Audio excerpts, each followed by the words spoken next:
Evelyn Simmons avait tout donné à la maternité. Née et élevée à Birmingham, en Alabama, elle a travaillé comme infirmière pendant près de 40 ans. Nuits interminables, pieds douloureux, déjeuners manqués. Elle a élevé seule ses 3 enfants, Marcus, Ayanna et Devin, après le départ de leur père alors que Devin était encore tout petit.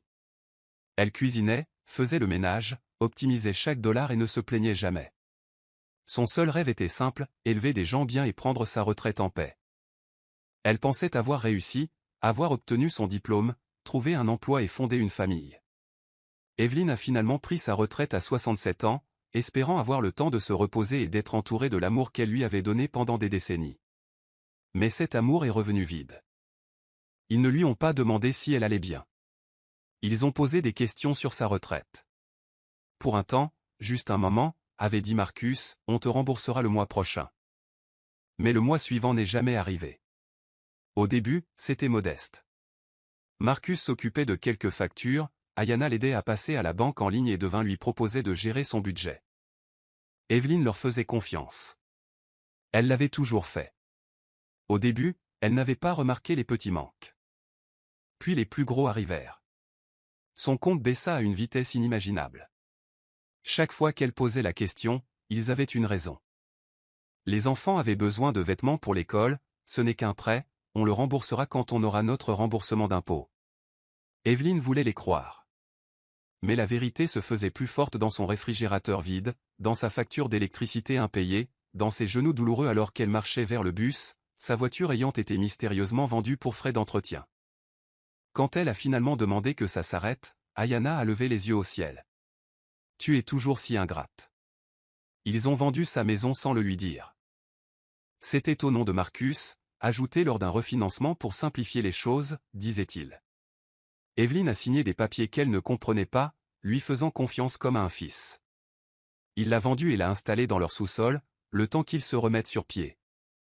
Le sous-sol n'avait pas de fenêtre, juste un matelas par terre, une prise électrique fonctionnelle et des tuyaux qui fuyaient quand il pleuvait. On lui avait dit de rester silencieuse pendant la journée, car le bébé à l'étage avait le sommeil léger. Elle n'avait pas le droit d'entrer dans la cuisine sans autorisation. Des limites, dit Ayanna.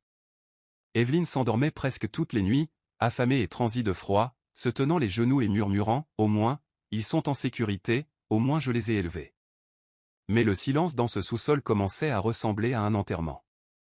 À chaque fête, il postait des photos sur les réseaux sociaux, souriant sur la plage, riant lors de brunch sur les toits, trinquant au champagne à Paris.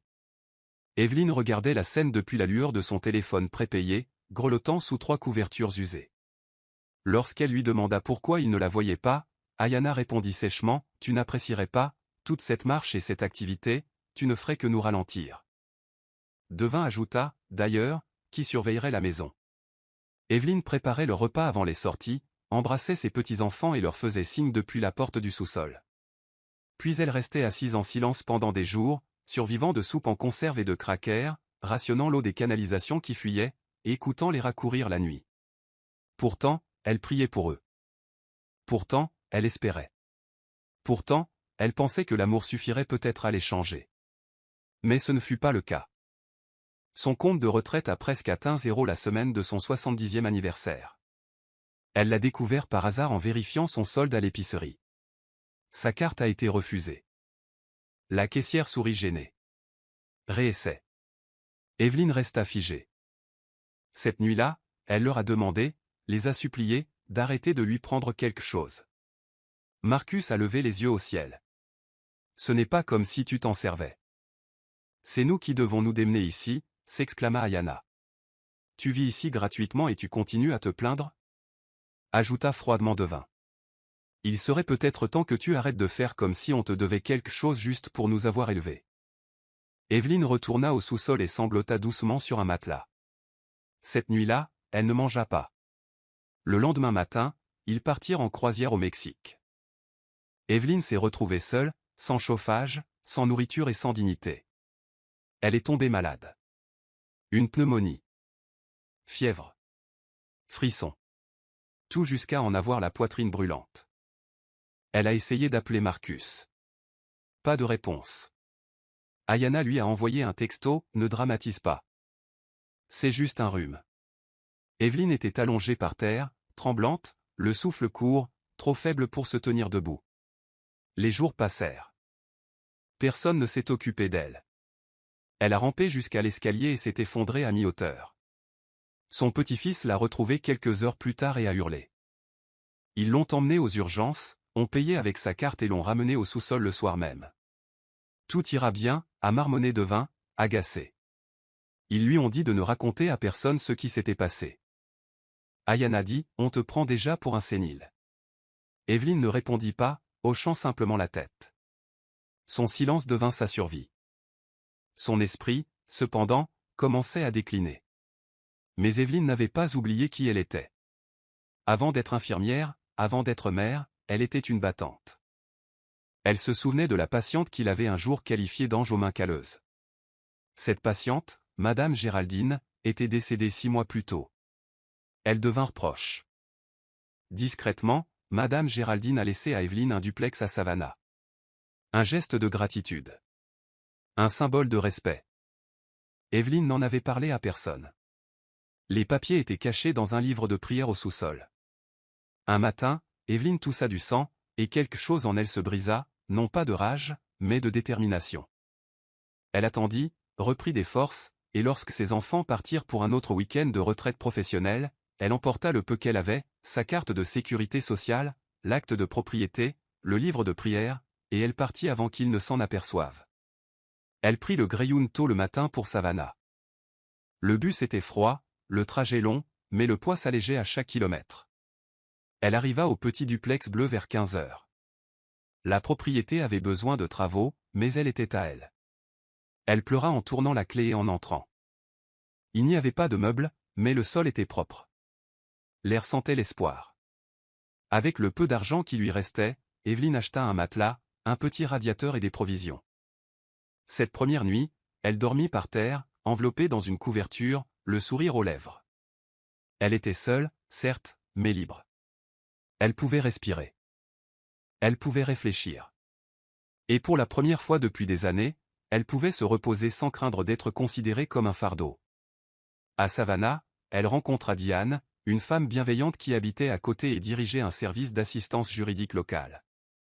Diane remarqua qu'Evelyne boitait et lui proposa un jour de la raccompagner. Elles discutèrent. Avec le temps, Evelyne lui raconta tout. Diane n'a pas pleuré. Elle a demandé des documents. En quelques semaines, ils ont déposé une demande de révocation de procuration, d'usurpation d'identité et de gel de crédit. La pension d'Evelyne a été transférée sur un compte privé. Son crédit a été rétabli. Une ordonnance restrictive a été discrètement approuvée. Ses enfants ne le savaient pas avant de le découvrir. La carte de Marcus a été refusée alors qu'il réservait un autre séjour de luxe. La banque Diona a signalé une activité suspecte. La demande de prêt de Devon a été rejetée pour fraude. Ils ont appelé Evelyne sans arrêt. Elle n'a pas répondu. Pour la première fois de sa vie, elle n'avait pas à le faire. Evelyne passait ses journées à cuisiner, à planter des herbes aromatiques et à profiter du calme. Elle s'était inscrite dans une église à proximité, juste pour la paix, pas pour attirer l'attention. Diane l'a aidé à créer un petit service de préparation de repas à domicile. Les habitants ont adoré. Rien d'extraordinaire, juste une cuisine savoureuse et pleine d'âme qui rappelait le pays. Evelyne n'a jamais rien publié. Elle n'a rien annoncé. Mais elle a bien dormi, mieux mangé, plus souri. Un jour, elle passa devant un miroir et murmura « Tu es toujours là ». Sa pension resta intacte. Ses mains, autrefois tremblantes, redevinrent stables. Son rire revint, pas fort, mais sincère. Son histoire ne devint pas virale. Ce n'était pas nécessaire.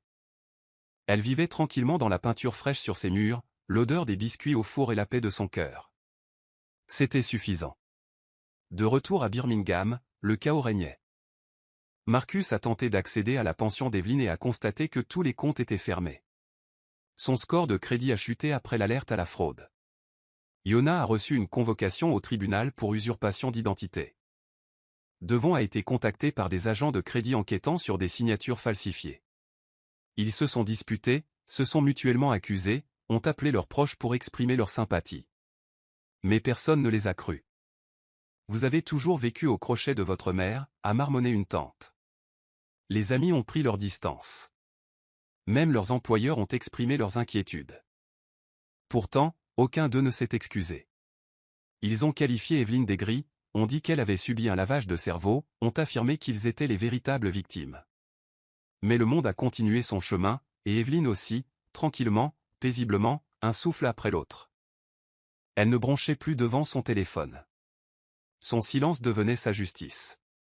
Chaque nuit, à Savannah, lui semblait une seconde chance. Evelyne alluma une bougie avant de se coucher, celle qu'elle aimait tant avant que la vie ne devienne bruyante. Un parfum de lavande emplissait l'air. Le silence ne semblait plus vide. Elle avait l'impression de le mériter. Le dimanche, elle préparait 2 repas supplémentaires et les offrait au couple d'aînés à accent grave côté.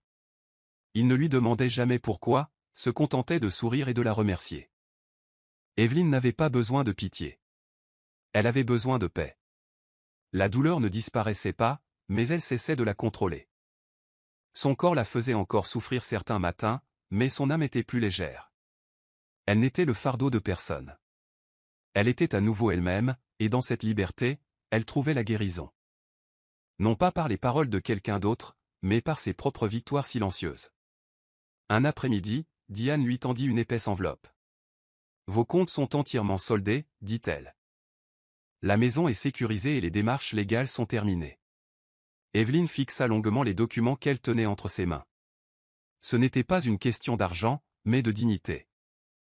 D'être enfin traitée comme un être humain. Elle n'a pas pleuré. Elle a juste hoché la tête, murmuré « merci » et glissé l'enveloppe dans le même livre de prière qui contenait autrefois son acte. À cet instant, elle comprit que survivre ne consistait pas seulement à rester en vie. Il s'agissait de reprendre sa vie à ceux qui pensaient qu'elle ne la méritait pas. Elle n'était plus en colère. Elle en avait fini avec ce chapitre et n'avait pas l'intention de le rouvrir. Marcus essaya de la retrouver. Iana et Devin aussi. Ils ont envoyé des messages vocaux, et même des lettres pour faire semblant d'être désolés. Mais Evelyne avait bloqué tous les numéros et changé d'adresse postale. Diane s'en est assurée. Un jour, Marcus est arrivé à Savannah et a contacté des voisins qui appelaient des restaurants locaux. Mais Evelyne était déjà dans une autre ville, chez une amie rencontrée par l'intermédiaire de son église. Lorsqu'elle apprit sa visite, elle ne broncha pas.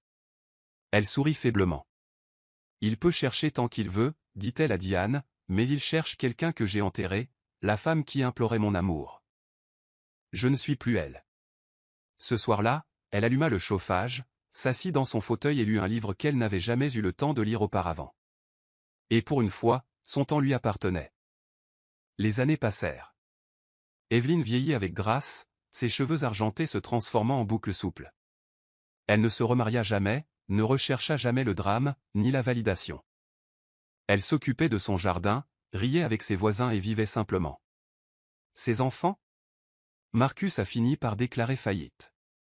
Iana a été licenciée pour mauvaise gestion financière. Devin a été poursuivi en justice pour dette impayée liée à son crédit volé. Ils ont continué à la blâmer, à se faire passer pour la victime. Mais Evelyne s'en fichait. Karma n'avait jamais eu besoin de sa permission. Sa justice ne venait pas du bruit, mais de la paix. Dans un thé chaud par un matin froid. Dans un garde-manger toujours plein.